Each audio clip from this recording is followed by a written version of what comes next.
Hello বন্ধুরা, চলে এসেছে একটা নতুন মিনি ব্লগ নিয়ে। মাঝে মাঝে ছোটবেলার স্মৃতিগুলো কেমন করে যেন ফিরে আসে না। আজকে হঠাৎ করে বিকেলবেলা তিনজনে ঘুরতে বেরিয়ে কিনে নিয়েছিলাম মটকা।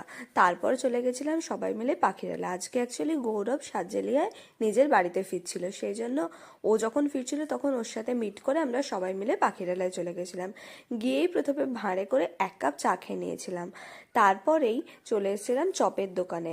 আনফর্চুনেটলি যাওয়ার সময় না আমরা পার্সটাই নিয়ে যাইনি, তাই যে সমস্ত দোকানে ফোনপে অ্যাভেলেবেল ছিল সেই দোকানেই আমাদেরকে ঘুরে ঘুরে সমস্ত জিনিসপত্র খাওয়া দাওয়া করতে হচ্ছিল।